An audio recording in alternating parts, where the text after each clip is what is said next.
Provocações. Este programa pode não ser uma janela aberta para o mundo, mas é certamente um periscópio sobre o oceano do social. Provocações. Quem devia estar aqui para falar isso era uma grega, uma Medeia. Os gregos viviam aqui para falar provocações. E não nós, mas tudo bem, eu falo provocações. Nada pode ser dito de tão absurdo que um filósofo não o diga. Quem disse isso foi Marco Túlio Cícero, há 22 séculos. Saltando para mais perto de hoje, a filosofia é uma coisa com a qual e sem a qual o mundo continua tal e qual. Quem disse isso foi Gregório Marañón, no século passado. Agora, a boa notícia. Parece que hoje, quem não gosta de filosofia são os executivos de bancos e multinacionais. Quem vem aqui para discutir o assunto é um filósofo. Ele é professor de ética da Escola de Comunicações e Artes da USP. Ele é Clóvis de Barros Filho. Clóvis de Barros Filho. A filosofia explica as grandes questões da humanidade? Não, de jeito nenhum. A filosofia é muito menos do que a pretensão de explicar. A filosofia apresenta as questões da humanidade. Ela as traz para debate, mas ela não tem a pretensão de explicá-las. Ela oferece aqui e acolá um argumento, ela oferece aqui e acolá uma proposta de solução e ela mesma já denuncia a impertinência das reflexões que propõe. Por isso, a filosofia nunca explicou nada, apenas provocou. O problema dos que se dizem filósofos é tudo o que eles são. Tudo escritores, professores, tudo, menos filósofos, dizia Ortega y Gasset. É isso? Veja, costuma-se associar a ideia de filósofo hoje a um certo tipo de atividade profissional. Parece que para ser filósofo é preciso ser professor e autor de livros, participar de bancas de mestrado e doutorado, em suma, ter uma vida acadêmica tradicional. Ora, essa proposta é absurda, porque as preocupações da filosofia, elas são as preocupações de todo mundo. E, portanto, sabendo ou não e querendo ou não, todos nós filosofamos. Fala mais sobre a ética. Ética, se você sair na rua e perguntar do que se trata, é possível que por detrás das tentativas de resposta, você encontre algum tipo de imaginário que faz coincidir a ética com uma espécie de tabela. Uma tabela onde estariam todas as condutas humanas possíveis. Uma tabela em duas colunas.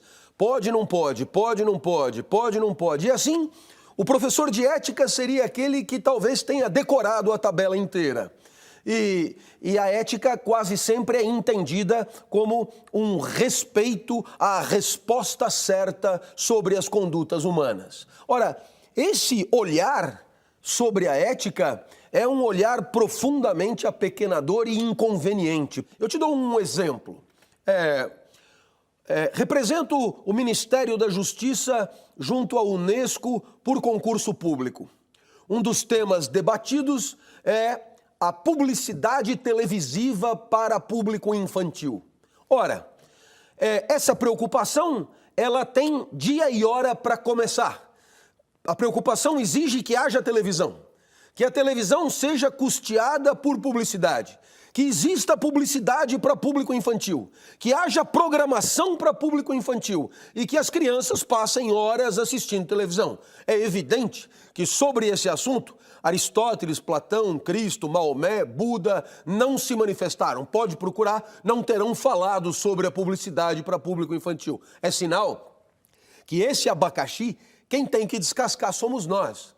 É essa a situação que vivemos. Esse problema é um problema nosso. Portanto, não há que virar para trás de procurar as verdades absolutas sobre o tema, porque esse tema não foi debatido. Cabe a nós, com inteligência, discutirmos a sociedade em que queremos viver e as condições ideais da convivência para nós no mundo de carne e osso. Agora, advogados, comunicadores, sociólogos como você, todos têm ética? Ah, não. A expressão ter ética é uma expressão que talvez converta a ética numa substância, algo que se possa pôr no bolso ou no porta-luva do carro. A ética é uma prática intelectual. A ética é uma atividade da razão que tem por objeto a vida, a convivência. Então, quando você me pergunta, sempre tem ética? Eu diria não, porque nem sempre há a disposição de abrir mão daquilo que te é mais caro do ponto de vista da singularidade da tua existência em nome de uma convivência mais adequada. Eu acho que sem ética é a pessoa que não consegue se colocar no lugar do próximo, sabe? Eu acho que é assim, não tem respeito pelo alheio. É uns vilão camuflado. É como se fosse uma pessoa que é travestido, mas não abre a janela para mostrar o que é. Interesseiros, né? Mais interesseiros que vilões. Eu saí primeiro, eu saí na frente. Eu aprendi que a grande malandragem na vida é ser honesto. E o malandro, ele sempre cai. Caíram homens poderosíssimos, caiu Al Capone.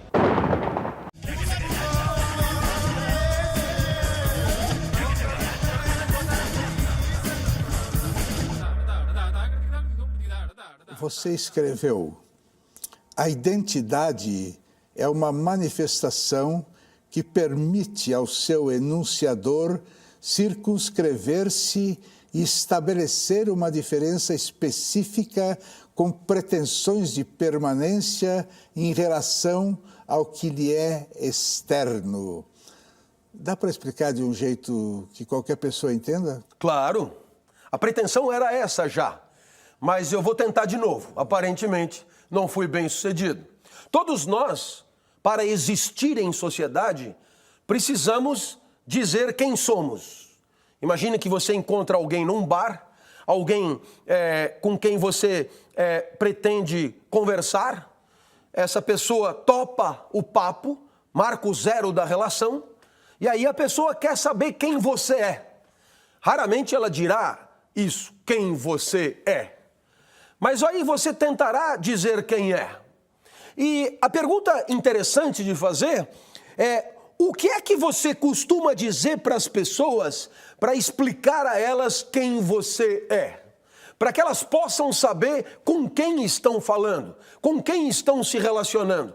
Que tipo de informação você oferece para que a pessoa se sinta satisfeita em te identificar, em te definir, em te discriminar das outras pessoas? Então, é exatamente esse discurso de autodefinição, discurso de identidade, discurso que nos apresenta a que eu me referia. Na verdade, eu acredito firmemente que a grande matéria-prima da identidade não são exatamente as escolhas, é o que está por trás das escolhas. E o que está por trás das escolhas são os princípios de escolha. No fundo, quando alguém senta diante de você, o que quer saber é isso. O que, afinal de contas, é importante na sua vida? Eu sou um pai de família, né? De 43 anos, eu sou engenheiro, que hoje eu dou muito valor à vida. Eu sou mãe, esposa, filha também, né? Eu sou a Maria. Bom dia, como vai você? Somos mais corajosos quando o tesão é maior que o medo. Você é corajoso? Não. Não. Mesmo tendo essas palavras que não acabam nunca? Todos nós somos uma energia. Essa energia você vê em mim ao falar. Essa energia cada um denomina de um jeito. Haverá quem tenha chamado essa energia de clinamen. Foi Lucrécio lá atrás, em De Rerum Natura. Mais para frente, Hobbes chamará de conatus, Spinoza de potência de agir, Schopenhauer de vontade, Bergson de elan vital, Freud de libido e eu de tesão pela vida. Uma lista de clássicos. Essa energia, essa existirá enquanto houver vida. Uma frase de Louise May Alcott, filósofo, é um sujeito que a família amarra à terra para que não levante voo. Isso é você?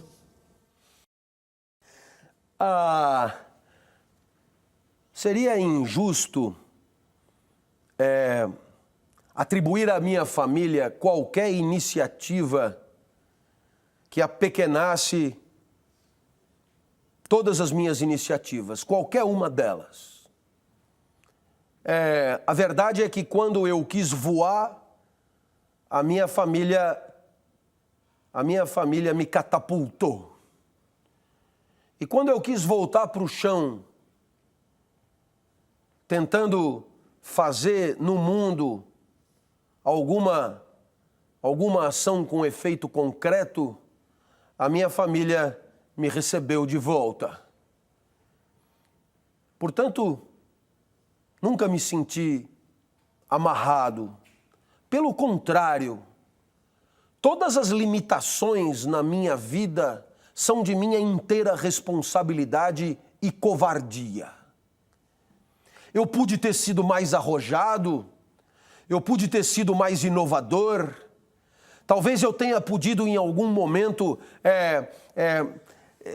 apostar em pensamentos próprios e me contentei em vulgarizar pensamentos alheios.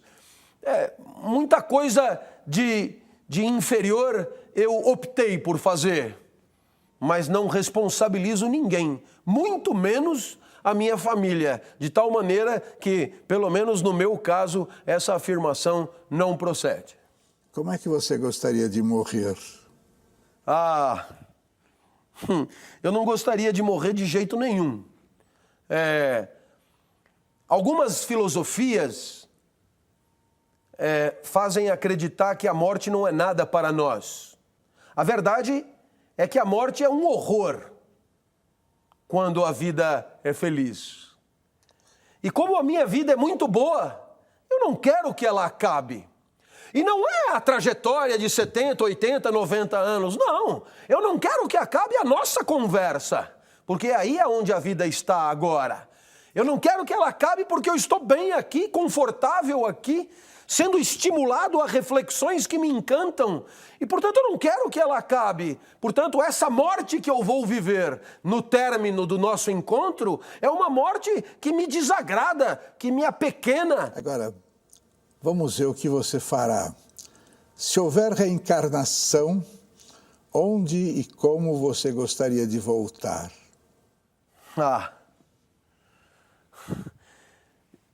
Acho que eu queria voltar professor da universidade onde eu trabalho. Eu sou muito feliz ali. Eu duvido que haja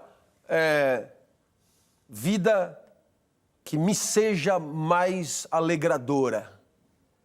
Eu queria voltar já pronto, porque a fase infantil, essa de amadurecimento, eu dispensaria.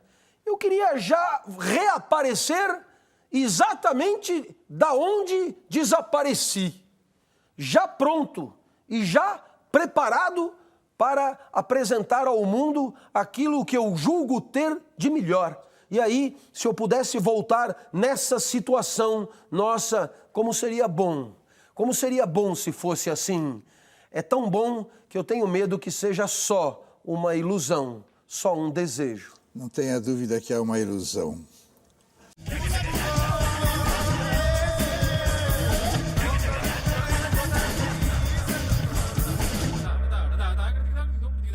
Elites são patrimonialistas e conservadores. A classe média é meritocrática e o povo não é nada. Explica isso. Bem,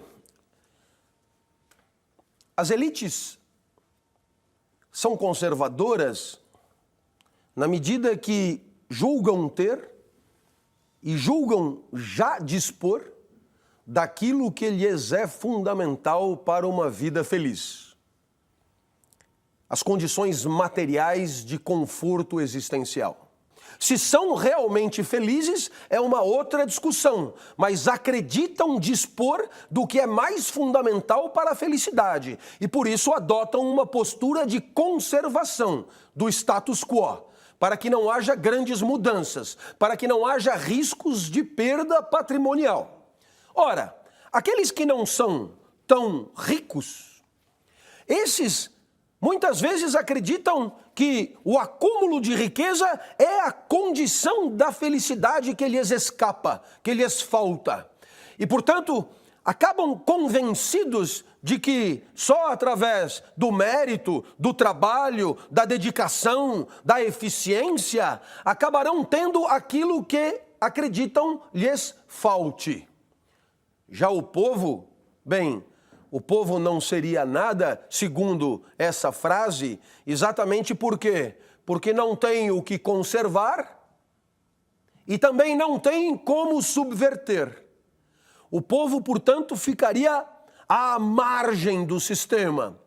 O povo seria excluído, sem direito a conservar o que nunca terá e sem direito a sequer tentar subverter, porque já não dispõe das condições básicas para a exibição do próprio mérito e a conquista de troféus que ainda estariam por conquistar.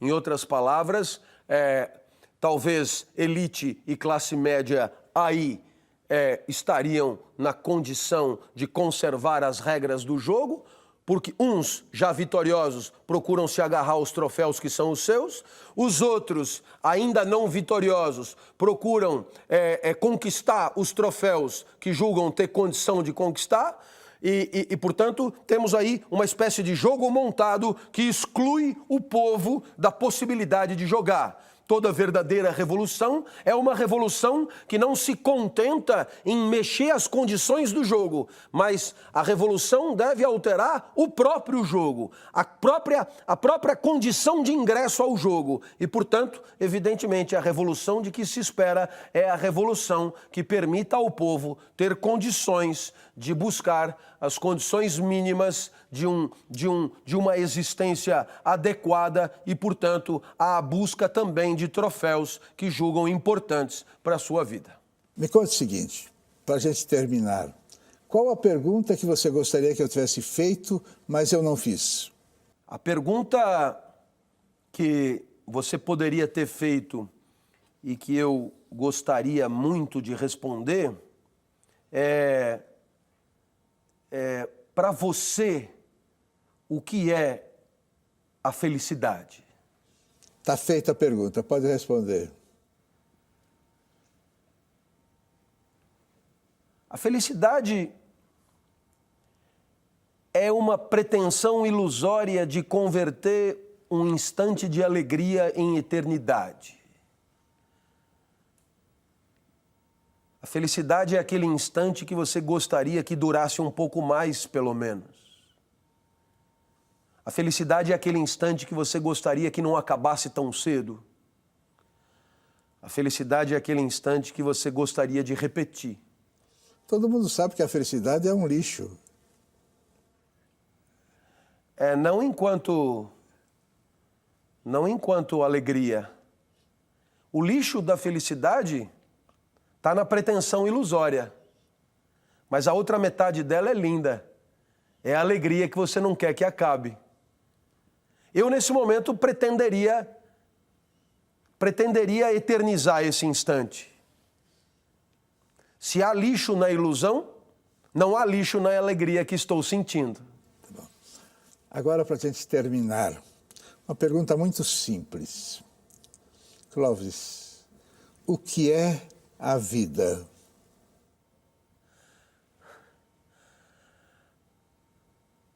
A vida é uma condição de energia que busca mais energia. Potência em busca de potência. Clóvis, o que é a vida? Intervalo de tempo em que uma energia dura com alguma consciência que acredita ser alguma coisa. Clóvis, o que é a vida?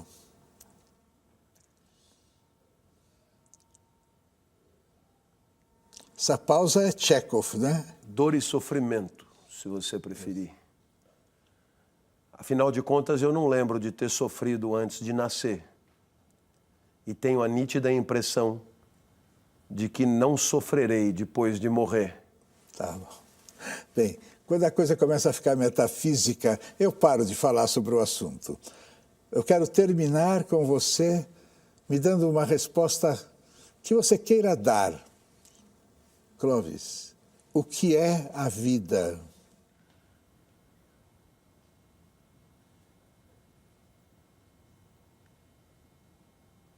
Tudo bem, daqui um abraço, que a única coisa falsa desse programa é o abraço. Valeu, querido, obrigado. No açougue, do outro lado da rua, no que pensa o açougueiro enquanto corta a carne? É o que tentam adivinhar. Embevecidos, os alunos de filosofia querem saber, através da janela aberta da sala de aula, a pergunta do professor, o aluno sentimental responde.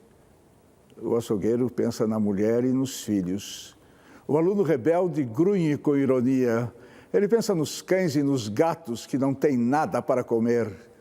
O aluno ambicioso encolhe os ombros e pragmático afirma, pensa no lucro com a carne dos animais ainda não abatidos.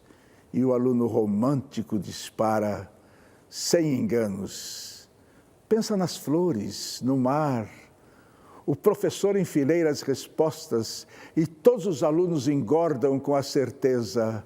Agora sabem no que pensa o açougueiro enquanto ele corta a carne.